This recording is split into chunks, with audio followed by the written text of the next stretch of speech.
파트 2 탐욕의 민낯과 위험한 초대. 누구야? 비 내리는 음습한 골목. 이미진의 목소리가 낮게 깔렸습니다. 그녀는 주머니에서 꺼낸 잭나이프를 만지작거렸습니다. 은색날이 가로등 불빛을 받아 섬뜩하게 번뜩였습니다. 20년 전 학교 매점 뒤편에서 커터 칼로 지수 씨의 체육복을 찢던 그 손놀림 그대로였습니다. 엄마, 저기 전봇대 뒤야. 내가 가서 확인해 볼게. 쥐새끼면 목을 따버려야지. 지수 씨는 전봇대 뒤에 웅크리고 앉아 입을 틀어막았습니다. 심장이 흉곽을 뚫고 나올 것처럼 쿵쾅거렸습니다. 도망쳐야 합니다. 하지만 다리가 굳어 움직이지 않습니다. 접어? 접어? 진흙탕을 밟는 슬리퍼 소리가 점점 가까워졌습니다. 3미터, 2미터. 비릿한 쇠 냄새와 이미진 특유의 싸구려, 담배 냄새가 코끝을 스쳤습니다. 들키면 죽는다. 저 여자는 진짜다. 3천억을 위해서라면 살인도 마다하지 않을 인간들이다. 지수 씨는 질끈 눈을 감았습니다. 아, 거기 누구야? 나와. 이미진이 전봇대 뒤로 고개를 쑥 내밀려는 찰나. 야옹 마이너스. 날카로운 고양이 비명소리가 골목을 찢었습니다. 검은 길고양이 한 마리가 쓰레기 더미 속에서 튀어나와 이미진의 발등을 핥히고 지나갔습니다. 지수 씨가 바닥에 있던 돌멩이를 몰래 반대편 깡통 쪽으로 던져 고양이를 자극했던 것입니다. 아, 뭐야 이 미친 고양이가. 이미진이 기겁하며 뒤로 물러났습니다. 그 틈이었습니다. 지수 씨는 신발을 벗어 손에 들고 소리를 내지 않기 위해 맨발로 반대편 담벼락을 넘어 미친 듯이 달렸습니다. 뭐야? 고양이였어? 뒤에서 왕마당 김채린의 안도하는 목소리가 들렸습니다. 아씨, 놀랐잖아. 발등 다 까졌네. 재수없게. 빨리 들어가. 누가 보기 전에. 영감탱이한테 전화 왔어. 다행히 두 여자는 지수 씨가 사라진 어둠 속을 보지 못하고 다시 반지하 방으로 들어갔습니다. 지수 씨는 골목을 빠져나와 대로변에 주차된 자신의 차에 도착해서야 거친 숨을 몰아쉬었습니다. 허, 허, 손발이 사시나무 떨듯 떨렸습니다. 빗물과 진흙 범벅이 된 맨발. 하지만 고통보다 더 큰 공포가 밀려왔습니다. 휴대폰 앨범을 열었습니다. 방금 목숨 걸고 찍은 영상.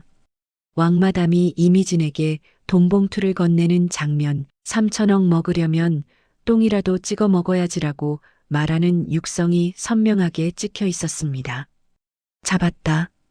잡았어. 지수 씨는 핸들에 이마를 대고 흐느꼈습니다. 이것은 단순한 증거 수집이 아니었습니다. 20년 전 무력하게 당하기만 했던 여고생 강지수가 드디어 악마들에게 반격을 시작했다는 신호탄이었습니다. 다음 날 지수 씨는 박 실장의 흥신소 사무실로 갔습니다. 실장님, 이거예요. 어젯밤에 찍은 거. 박 실장은 영상을 모니터에 띄워놓고 프레임 단위로 분석했습니다. 와, 진짜네요. 이 여자 왕숙자 맞습니다. 목소리 성문 분석해보면 딱 나오겠는데? 그리고 이 딸내미. 이미진? 전과 3범이네요. 특수절도, 폭행, 사기방조. 모녀가 아주 화려합니다. 박 실장이 혀를 차며 서류를 넘겼습니다. 근데 따님, 이거 법적으로는 효력이 애매해요. 몰래 찍은 영상이라 증거 능력 다툴 수도 있고 무엇보다 회장님이 이걸 믿으실까요? 내 사랑 채린이를 음해하려는 조작 영상이다라고 나오면 골치 아파집니다. 노인네들 사랑에 빠지면 자식 말보다 꽃뱀 말을 더 믿거든요. 지수 씨도 그 점이 걱정이었습니다. 아버지는 이미 김채린에게 세뇌당한 상태였습니다. 섣불리 영상을 보여줬다가는 김채린이 따님이 저를 반대해서 딥페이크로 조작한 거예요. 라고 오리발을 내밀게 뻔했습니다. 더 확실한 게 필요해요. 빼도 박도 못하는 과학적 증거. 지수 씨의 눈이 번뜩였습니다. 유전자, DNA요. 김채린과 왕숙자가 동일 인물이라는 것, 그리고 김채린과 이미진이 친모녀 관계라는 걸 증명하면 돼요.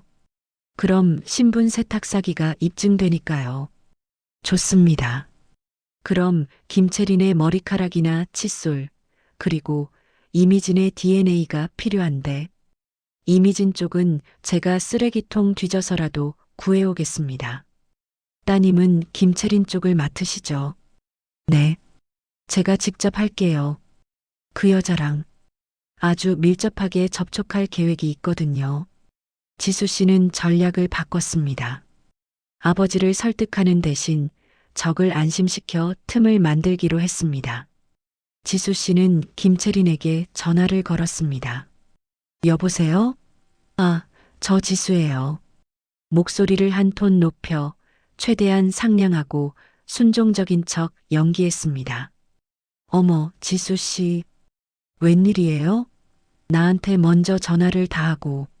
수학이 넘어 김채린의 목소리엔 경계심이 서려 있었습니다. 지난번에 식사 자리에서 제가 너무 예민했죠? 죄송해요. 아빠가 갑자기 재혼하신다고 해서 당황해서 그랬어요. 생각해보니 아빠 행복이 제일 중요한데 제가 불효를 저질렀네요. 호호 아니에요. 딸 입장에선 당연히 그럴 수 있죠. 이해해요. 김채린의 목소리가 한결 부드러워졌습니다. 낚였습니다. 그래서 말인데요. 사과의 의미로 제가 좋은 곳 예약해놨어요. 청담동에 VVIP만 가는 프라이빗 스파가 있거든요. 거기서 마사지 받으면서 우리 친해지는 시간 가지면 어떨까요? 새엄마랑 오붓하게요. 새엄마라는 단어에 김채리는 넘어갔습니다. 어머, 스파? 좋죠. 나 몸 찌뿌둥했는데. 역시 배운 집 딸이라 센스가 있네. 좋아요. 언제 갈까요? 내일 오후 2시 어떠세요? 아빠한테는 비밀로 하고요. 여자들끼리 비밀 데이트예요. 오케이. 내일 봐요, 딸. 전화를 끄는 지수 씨의 표정이 차갑게 굳었습니다. 스파? 옷을 벗어야 하는 곳. 전신 성형을 했다면 몸 어딘가에 반드시 흉터가 남아있을 것입니다. 그리고 머리카락을 확보하기 가장 좋은 장소이기도 합니다. 그래, 내일 보자. 왕마담. 내가 벗은 가죽 밑에 뭐가 들어있는지 내가 확인해 줄게. 다음날 오후 2시. 청담동 더 퀸즈 스파. 김채리는 머리부터 발끝까지 명품으로 휘감고 나타났습니다. 샤넬 선글라스에 에르메스 버킨백. 3천억 회장님, 사모님 소리를 들을 생각에 벌써부터 신이 난 표정이었습니다. 어머, 지수 씨. 여기 예약하기 힘든데 아니야? 역시 능력 있네. 언니. 아니, 새엄마를 위해서라면 이 정도는 해야죠.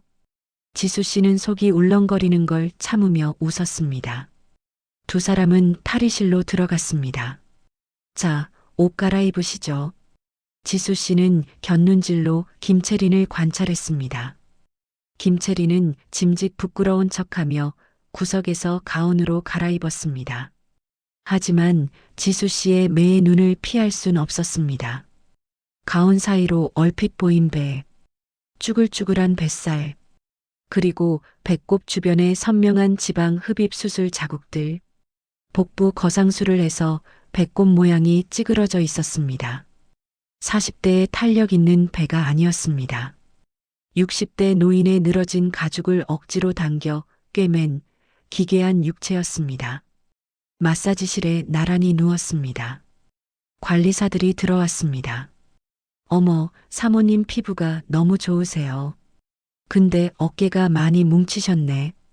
호호, 제가 신경 쓸 일이 좀 많아서요. 지수 씨는 미리 관리사에게 팁을 두둑이 주며 부탁해 둔 게 있었습니다. 저희 새어머니 머리카락 정리 좀 해주세요. 빗질하면서 자연스럽게 빠진 머리카락 몇 가닥만 저한테 주시면 됩니다. 관리사가 김채린의 머리를 빗겨주기 시작했습니다. 사모님, 머릿결도 비단결이시네요. 아잉, 간지러워요. 김채린이 기분 좋게 눈을 감고 있을 때 관리사가 빗에 걸린 머리카락 뭉치를 몰래 티슈에 싸서 지수 씨의 가운 주머니에 넣었습니다. 1차 목표 달성. 김채린의 DNA 확보 완료. 하지만 지수 씨는 멈추지 않았습니다. 더 확실한 유관 증거가 필요했습니다. 새엄마, 등 마사지밖에 엎드리세요. 여기 오일이 진짜 좋아요. 김채린이 가운을 벗고 엎드렸습니다. 지수 씨의 시선이 김채린의 등허리와 엉덩이 위쪽으로 향했습니다. 엉덩이 윗부분, 꼬리뼈 근처, 거기에 아주 오래된 그리고 크고 흉측한 흉터가 있었습니다. 마치 화상을 입은 듯 쭈글쭈글하게 뭉친 살점. 지수 씨는 숨을 들이켰습니다. 20년 전 왕마담이 학교에 찾아와 난동을 부릴 때 들었던 소문이 있었습니다. 왕마담이 젊은 시절 남편에게 뜨거운 국물을 맞아서 엉덩이 쪽에 큰 화상을 입었다는 소문. 동네 목욕탕에서 그 흉터를 봤다는 아줌마들의 증언. 그것이었습니다. 얼굴은 갈아엎고 뱃살은 잘라냈지만 꼬리뼈에 남은 저 오래된 화상 흉터만큼은 지우지 못한 것입니다. 지수 씨, 왜 말이 없어?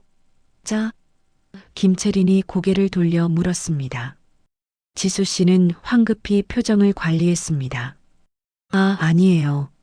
새엄마 피부가 생각보다 연세가 있으신, 아니, 탄력이 좋으셔서 감탄하고 있었어요. 호호, 내가 관리를 좀 하잖아. 20대 같지?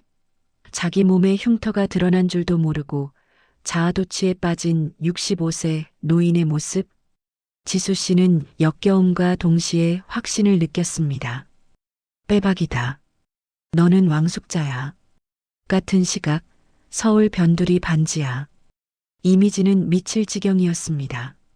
엄마는 청담동 스파에서 호의호식하는데 자기는 곰팡이 핀 반지하에서 컵라면이나 먹고 있어야 한다니. 아씨, 짜증나. 나도 명품 두르고 싶은데. 설상가상으로 사채업자들에게서 독촉 전화가 빗발쳤습니다. 야, 이미진, 돈 안 갚냐? 오늘까지 이자 안 넣으면 내 엄마 찾아간다? 내 엄마 얼굴 갈아엎고 부자 영감 꼬셨다며? 거기로 갈까? 이미지는 불안해졌습니다. 엄마가 혼인신고를 하고 재산을 빼돌리기까지 기다릴 수 없었습니다. 당장 돈이 필요했습니다. 안 되겠어. 내가 직접 나서야지. 이미지는 거울을 봤습니다. 성형수술로 달라진 얼굴. 강지수도 나를 못 알아봤으니 그 영감탱이 강만석 회장도 나를 모를 것이다. 그녀는 옷장에서 그나마 제일 비싼 하지만 짝퉁인 원피스를 꺼내 입고 화장을 떡칠했습니다. 그리고 강만석 회장의 회사 앞으로 향했습니다. 가서 조카라고 뻥치고 용돈이나 좀 뜯어내야지. 엄마 핑계 대면 주겠지 뭐. 오후 4시 강만석 회장이 회사 로비로 나왔습니다. 이미진이 달려가려던 찰나 강 회장의 옆에 있는 누군가를 보고 멈칫했습니다. 강지수였습니다. 스파를 마친 지수 씨가 아버지를 만나러 온 것입니다. 이미지는 기둥 뒤에 숨었습니다. 젠장, 강지수 저 기집애가 딱 붙어 있네. 지수 씨는 아버지에게 애교를 부리고 있었습니다. 아빠, 오늘 새엄마랑 스파 다녀왔는데 너무 좋아하시더라고요. 그래, 우리 지수가 철들었네. 다행이다. 채린이가 너 불편해할까봐 걱정했는데. 아빠, 근데 새엄마가 미국에 계신 부모님 걱정을 많이 하시더라고요. 우리가 뭐라도 보내드려야 하는 거 아니에요? 지수 씨가 덫을 놓았습니다. 미국에 있다는 가짜 부모 이야기를 꺼내 아버지의 반응을 떠본 것입니다. 아, 장인어른? 그렇지 않아도 내가 다음 달에 LA 한번 같이 가자고 했다. 가서 인사드려야지. 아, LA요? 좋네요. 지수 씨는 속으로 웃었습니다. LA에 부모가 있을 리 없습니다. 왕마담이 이 위기를 어떻게 모면할지 궁금해졌습니다. 기둥 뒤에서 엿듣던 이미지는 식은땀을 흘렸습니다. LA, 미쳤어? 엄마는 고하잖아. 미국은커녕 제주도도 못 가봤는데 일이 점점 꼬이고 있었습니다. 엄마의 거짓말이 들통나기 직전이었습니다. 이미지는 손톱을 물어뜯으며 생각했습니다. 강지수 전연을 치워야 돼. 전연이 자꾸 파고드니까 엄마가 곤란해지잖아. 옛날처럼 밟아줘야겠어. 이틀 뒤 흥신소 박 실장에게서 전화가 왔습니다. 따님, 결과 나왔습니다. 빨리 오세요. 지수 씨는 한 걸음에 달려갔습니다. 박 실장이 내민 유전자 검사 결과지. 검체 A 김채린의 머리카락 vs 검체 B 이미진이 벌인 담백공초. 친자관계 성립 확률 99.9998%. 빙고. 지수 씨는 주먹을 불끈 쥐었습니다. 김채린과 이미진은 친모녀지간입니다. 빼박이죠. 84년생 김채린이 85년생 이미진을 낳았을 리는 없으니 김채린이 나이를 속인 왕숙자라는 게 증명된 겁니다. 박 실장이 덧붙였습니다. 그리고 덤으로 왕숙자의 20년 전 지문 기록을 경찰 DB에서 어둠의 경로로 대조해 봤는데 김채린이 스파 라커룸에서 만진 물병의 지문과 일치합니다. 이제 법적으로도 끝장낼 수 있습니다. 지수 씨는 결과지를 가방에 넣었습니다. 이제 이 종이 한 장이면 아빠의 결혼을 막고 두 모녀를 감옥에 보낼 수 있습니다. 하지만 지수 씨는 서두르지 않기로 했습니다. 단순히 결혼을 막는 것만으로는 부족했습니다. 그들이 20년 전 우리 가족에게 그리고 나에게 줬던 공포와 모멸감을 그대로 돌려줘야 했습니다. 3천억을 눈앞에 두고 뺏기는 기분. 천국 문턱에서 지옥으로 떨어지는 기분을 맛보게 해줘야 했습니다. 실장님, 아빠가 혼인신고하러 가는 날이 언제라고 했죠? 다음 주 월요일입니다. 구청에 예약까지 해뒀다는데요. 월요일. D-3이네요. 지수 씨는 차가운 미소를 지었습니다. 그날이 왕마담의 제삿날이 될 거예요. 판을 좀 크게 벌여야겠어요. 실장님, 혹시 연기 좀 되는 가짜 형사 섭외 가능하세요? 아유, 전문이죠. 시나리오만 주십시오. 결전의 날을 하루 앞둔 일요일 저녁. 아버지가 가족 식사 자리를 마련했습니다. 내일이면 진짜 부부가 되는데 오늘 우리 셋이 오붓하게 밥이나 먹자. 아버지의 집 식탁에는 상다리가 부러지게 음식이 차려져 있었습니다. 김채리는 안주인 행세를 하며 음식을 날랐습니다. 지수 씨, 이거 먹어봐요. 내가 직접 했어.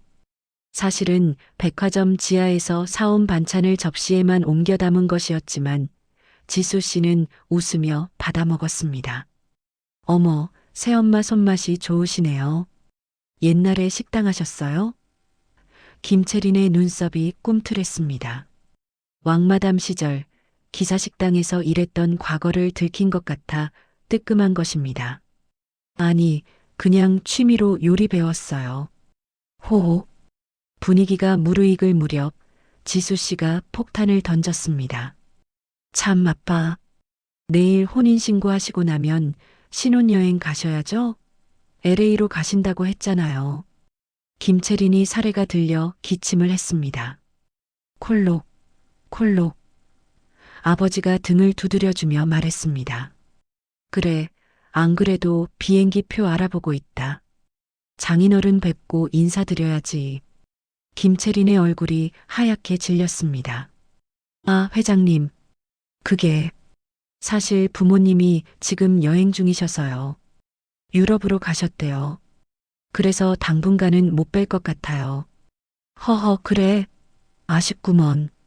그럼 영상 통화라도 한번 시켜줘. 사위 얼굴은 보여드려야지. 아, 네. 시차가 안 맞아서. 김채리는 식은땀을 흘리며 말을 더듬었습니다. 지수 씨는 와인잔을 돌리며 그 모습을 즐겼습니다.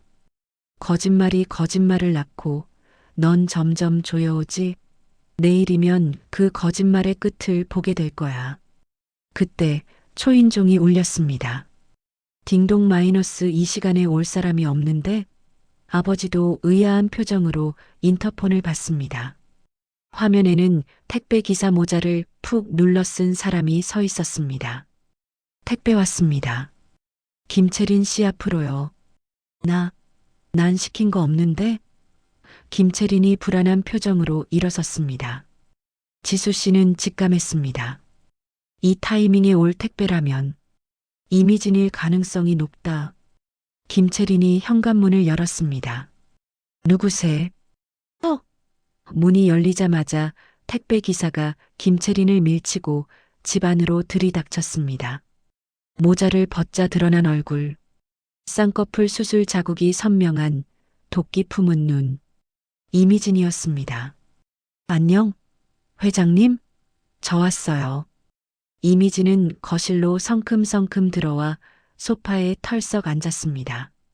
아버지는 당황해서 소리쳤습니다. 당신 누구요? 남의 집에 신발 신고 들어와서 김채린이 사색이 되어 달려왔습니다. 아니에요, 회장님. 제 조카예요. 시골에서 올라온 조카. 조카? 이미진이 비릿하게 웃으며 식탁 위에 있는 와인을 병째 들이켰습니다. 그래, 조카지. 엄마. 아니, 이모. 나 돈 좀 줘. 빚쟁이들이 칼 들고 쫓아와서 도망왔어. 회장님한테 말해서 한 10억만 땡겨줘. 이미진의 폭주. 계획에 없던 돌발 상황이었습니다. 지수 씨는 당황했지만 곧 기회라고 생각했습니다. 잘 됐다. 제 발로 무덤에 들어왔네. 한 곳에 모아놓고 일망타진하기 딱 좋아. 아버지는 분노했습니다. 채린아, 이게 무슨 소리냐? 빚쟁이? 10억? 내 조카가 이런 애였어? 김채리는 무릎을 꿇고 빌었습니다. 회장님, 죄송해요. 애가 좀 모자라서 그래요. 제가 잘 타일러서 보낼게요. 그리고 이미진을 노려보며 눈으로 욕을 했습니다. 나가. 죽고 싶어? 가지만 이미진은 멈추지 않았습니다. 눈이 돌아가 있었습니다. 타이르긴 뭘 타일러. 회장님, 솔직히 말할게요. 저 10억 안 주면 여기서 한 발자국도 안 나가요. 아니, 내일 구청 가서 혼인신고할 때 깽판 칠 거예요. 3천억 혼자 다 처먹으려고? 어림없지. 난장판이 된 거실. 지수 씨는 조용히 자리에서 일어나 자신의 가방에서 서류 봉투를 꺼냈습니다. DNA 검사 결과지, 그리고 20년 전 졸업 앨범. 이제 터뜨릴 시간이었습니다. 아빠, 그리고 김채린 씨. 아니, 왕숙자 씨. 지수 씨의 차가운 목소리에 거실의 소란이 뚝 멈췄습니다. 조카가 아니라 딸이잖아요. 그것도 정과 3범 딸. 김채린과 이미진의 고개가 동시에 지수 씨를 향했습니다. 너 뭐라고 했어? 지수 씨는 서류 봉투를 식탁 위에 던졌습니다. 연극은 끝났어. 왕마담. 그리고 이미진. 20년 만이네. 반갑다. 내 빵 셔틀 친구야. 파트 2.